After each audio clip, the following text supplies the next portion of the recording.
तो पार्ट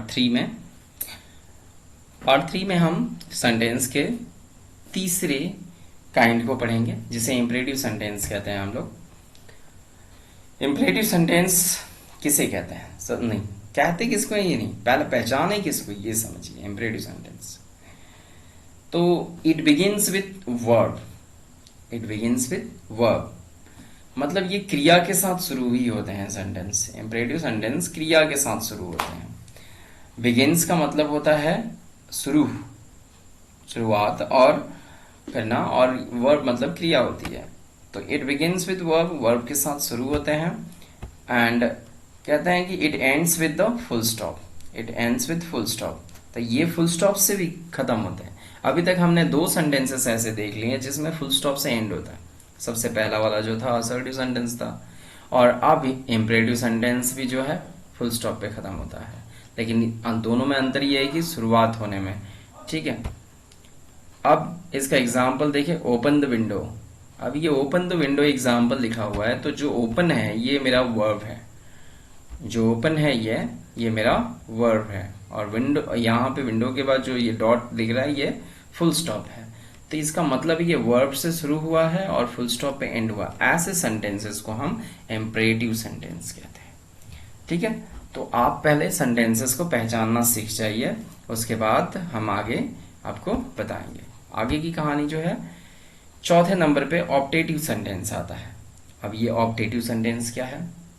तो optative sentence जो होते हैं इन्हें इच्छा बोधक वाक्य भी कहते हैं। इट बिगिंस विथ मे, इनकी शुरुआत ही होती है मे से। It ends with exclamation mark, और इनकी एंड होती है, इनका अंत होता है एक्सक्लेमेशन मार्क से। ठीक है, तो मे और एक्सक्लेमेशन मार्क। एक्सक्लेमेशन मार्क जो है कुछ इस तरह का होता है, उल्टा आई जैसा छोटा वाला।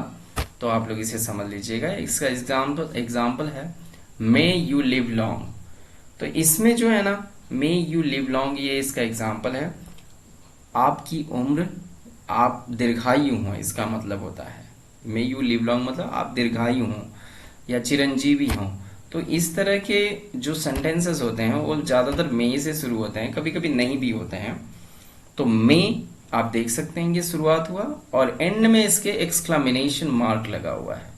और एक्सक्लामेशन मार्क जो लगता है ना, यही इसकी खासियत है कि इसको हम कह सकते हैं कि मे और एक्सक्लामेशन मार्क का कॉम्बिनेशन, हम उसको कहते हैं ऑप्टेटिव सेंटेंस।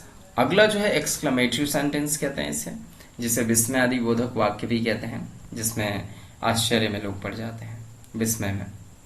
जैसे अगर कोई कह दे कि आप चलते चलते चल रहे थे और आप गिर जाते हैं, तो आपके मुंह से आवाज कैसे आती है? आह! क्या आपने कभी सोच समझ के ऐसा किया था? मैं गिरूंगा आगे जाके और ऐसी आवाज निकालूंगा? नहीं। तो एक्सक्लामेटरी सेंटेंसेस जो होते हैं ये सडन फीलिंग होते हैं, सडन फीलिंग और सडन एक्सप्रेशंस होते हैं, जो इंसान सोच समझ के नहीं करता है और वो चीजें हो जाती हैं उससे।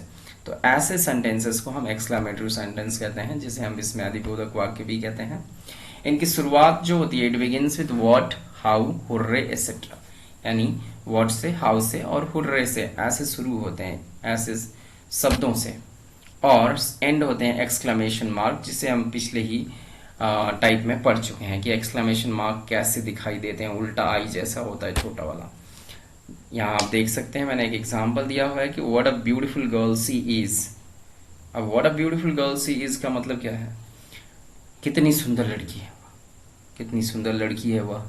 मतलब किसी को देख के, उसकी सुंदरता को देख के आपके मन से अचानक निकल गया।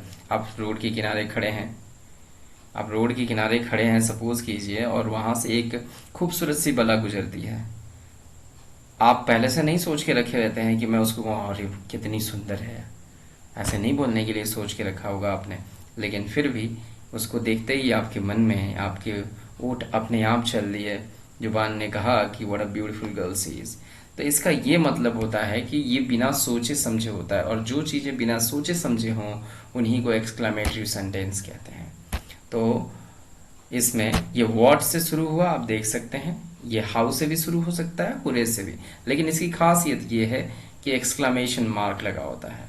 हुर्रे के अलावा और भी बहुत सारे वर्ड हैं, एक्सक्लेमेशन मार्क लगा होता है। तो उम्मीद करता हूँ आपको ये क्लास काइंड्स ऑफ सेंटेंसेस समझ में आया होगा और आप इस चीज़ को समझे होंगे।